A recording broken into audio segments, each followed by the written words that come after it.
सबसे पहले मैं जितनी मातृशक्ति यहाँ पर इन्वाइट है, यानी माताएं बहनें जितनी यहाँ पर आई हुई हैं, आज का जो डे स्पेशल रखा गया है, हालांकि माओ के लिए कोई स्पेशल डे नहीं होता, मेरा ये मानना है, माँ के लिए कोई डे स्पेशल नहीं होता, हर दिन ही माँ से होता है। तो जितनी मातृशक्ति यहाँ पर आज हमारे कॉलेज प्रांगण में आई है, उनके चरण यहाँ पर प्रांगण में है, तो बहुत शुभ अवसर है। 12 तारीख को दिन एक डिसाइड किया गया है, पहले से कहीं से प्रचलित आ रहा होगा कि मदर्स डे रखा गया है, तो कल संडे की वजह से आज इसको हम सेलिब्रेट करने जा रहे हैं 11 मई 2024 में।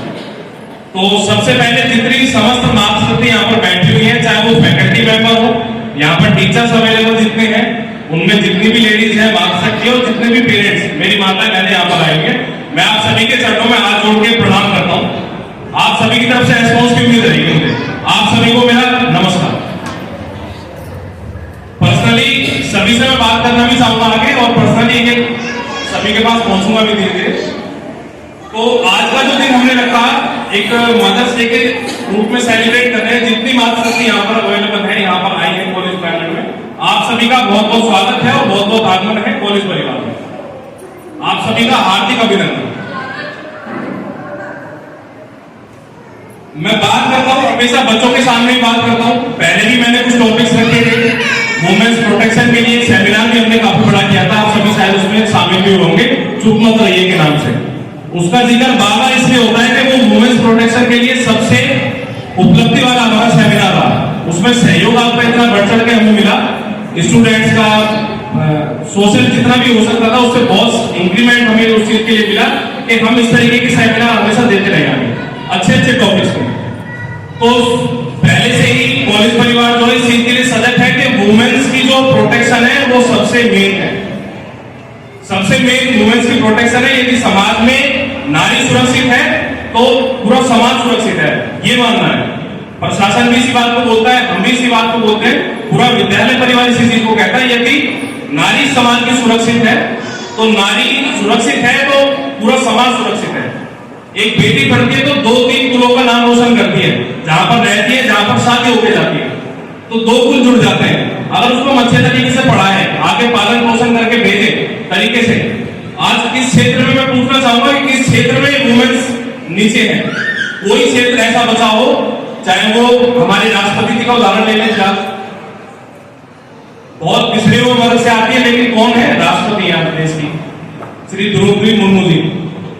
बहुत सारे ऐसे एग्जाम्पल्स हैं, उदाहरण हैं, जिन पे आगे बात करेंगे, चर्चा करेंगे, और बहुत सारी ऐसी चीजें हैं जो वुमेन्स को कहीं ना कहीं बहुत हेल्पफुल रहती है आगे पहुंचाने के लिए। तो मैं शुरुआत करना चाहूंगा आज के दिन की, यानी मदर्स डे की।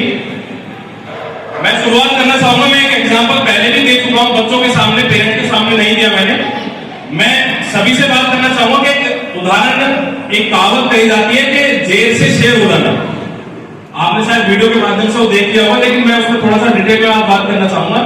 एक कहावत हमारे कानों में मेरे पिताजी द्वारा मुझे कही जाती है कि जब हमारे भी घर में एक छोटा बच्चा है और सभी के घर में होते हैं छोटे छोटे बच्चे, तो वो जेल से जो शेर की कहावत है वो लागू कहां पर होती है, मैं पहले उस पर बात करना चाहूंगा आपसे।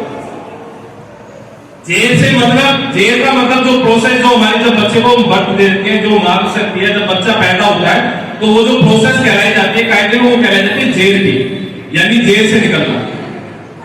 और शेर का रूप क्यों दिया गया है कि जेल से शेर तक का सफर, यानी शेर तक पहुंचने तक का सफर। इंसान को एक कहावत में कहा गया है कि जेल से शेर तक पहुंचना।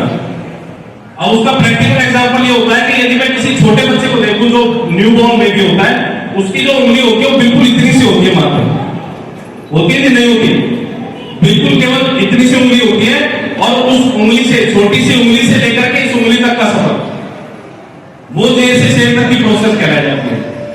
तो मैं यहाँ पर बैठे हुए जितने स्टूडेंट्स हैं, मैं उन सभी से कहना चाहूंगा कि जो माँ आज यहाँ पर बैठी हुई है, आपकी जो मदर्स यहाँ पर हमारे पास आई हैं, उनको कितना सेक्रीफाइस करके, कितना बलिदान दे करके, अपने कंफर्ट को ना देखते हुए उनका जो आराम है उसको त्याग देना, बहुत बड़ा त्याग करती है नारी जो होती है समाज में।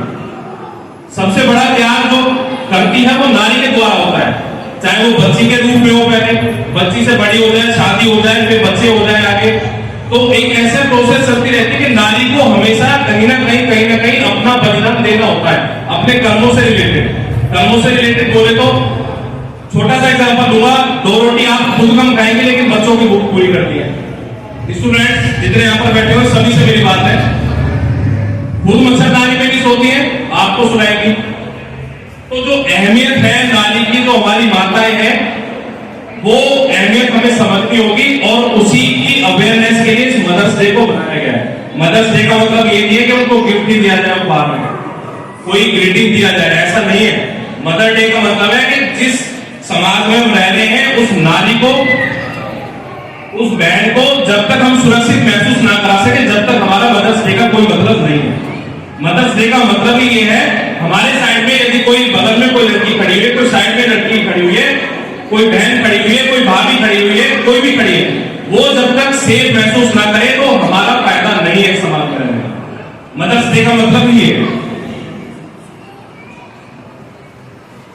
कई बार आपस में पूछा जाता है, 2 महिलाएं बात करें कि पति ने उपहार में क्या दिया एनिवर्सरी पे, पूछा जाता है कि उपहार में क्या दे दिया, एनिवर्सरी पे क्या दिया, या कोई भी सेलिब्रेशन हम घर में करते हैं, बर्थडे का सेलिब्रेशन करते हैं, तो बातें चलती है कि पुरुष ने क्या दिया आपको, उपहार में क्या चीज दी। तो उपहार का मतलब वही है कि हम अपने बच्चों के जीवन में, जो हमारी पुत्री है, हम उसको ये सिखाएं कि अगले घर जाकर के जो जिस घर में शादी होगी वहां पर जो मां है वो अपनी मां है। उपहार देना अच्छी बात है, उपहार देते रहना चाहिए। प्रेम का वहां से पता नहीं लग पाता। प्रेम का मतलब ही ये है कि हम अपने बच्चों में इस तरीके के संस्कार डालें, अपनी पुत्री को सिखाया जाए, अपनी बेटी को सिखाया जाए कि जिस घर में जा रही है वहां पर जो सासू मां है वो अपनी मां है। एक बाप अपने बेटे को ये सिखाए कि जिस घर की लड़की अपना घर छोड़ के तुम्हारे घर में आ रही है उसका भी उतना ही हक है जितना तुम्हारा हक इस घर में आज तक है। उन संस्कारों का मतलब ही वो है।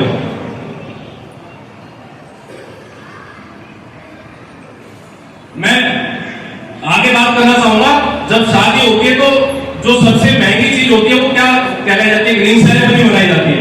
रिंग सेरेमनी में डायमंड की अंगूठी रखते हैं, आजकल के ट्रेंड में जो रखते हैं डायमंड की अंगूठी। मैं आपसे पूछना चाहूंगा, क्या कोई ज्योतिष बता सकता है कि उस डायमंड अंगूठी को देने के बाद तलाक कितने दिन बाद हो सकता है? कोई बता सकता है? उस डायमंड रिंग से तय नहीं हो जाता।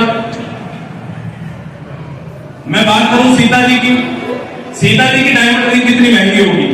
जब भगवान केवट के सामने उत्तरदायी देने के लिए उनको कहा गया है कि भाई मुझे कुछ ना कुछ चाहिए, जब मैं तुम्हारी बख्शूंगा तुम्हें, तो भगवान राम जब उनके केवट जी के सामने खड़े हुए थे तो सीता जी ने क्या किया था, जब उनको संकट में दिखा कि मेरे पतिदेव संकट में है, तो उन्होंने, उनकी रिंग कितनी महंगी होगी, उनकी डायमंड की तो कोई रिंग नहीं थी, उन्होंने अपनी अंगूठी उत्तरदायी में कुछ ना कुछ चीज देनी थी, तो उनके पास कुछ नहीं था देने को, क्योंकि वनवास में थे, साधारण से कपड़े थे, खड़ाऊ थी और जंगल में घूम रहे थे। तो उनके पास क्या था, उनकी पत्नी को जब ये देखा गया, उनकी पत्नी के अंदर जो संस्कार थे उनके अकॉर्डिंग देखे, तो उन्होंने अपनी जो अंगूठी निकाल करके भगवान राम के हाथ में बहुत सहज तरीके से दी, वो तो पहले उन्होंने वहां पर पेश की। तो इस तरीके के संस्कार हमें डालने पड़ेंगे हमारी बेटियों को। जब तक ये संस्कार नहीं होंगे तब तक इस समाज में जागरूकता नहीं फैल पाएगी। मदर्स डे का मतलब ही ये। और बातें करेंगे आगे, तो स्टार्टिंग मुझे करनी थी तो मुझे बुलाया गया था, तो स्टार्टिंग शुरू हो चुकी है मदर्स डे की। आगे छोटे छोटे बच्चों के द्वारा जो प्रोग्राम्स रखे गए हैं, जो मेहनत की गई है टीचर द्वारा, वो आप सभी देखेंगे। आगे मैं दोबारा आऊंगा, चर्चा करेंगे थोड़ा सा मदर्स डे पे। अभी तो थोड़ा शॉर्ट ही लेके चलूंगा। तो आप सभी को कॉलेज परिवार की तरफ से आपका सभी का हार्दिक आभार, आपका अभिनंदन कॉलेज प्रांगण में, और समस्त मातृशक्ति को कॉलेज मैनेजमेंट की तरफ से, परिवार की तरफ से आप सभी को मातृ दिवस की शुभकामनाएं। बहुत बहुत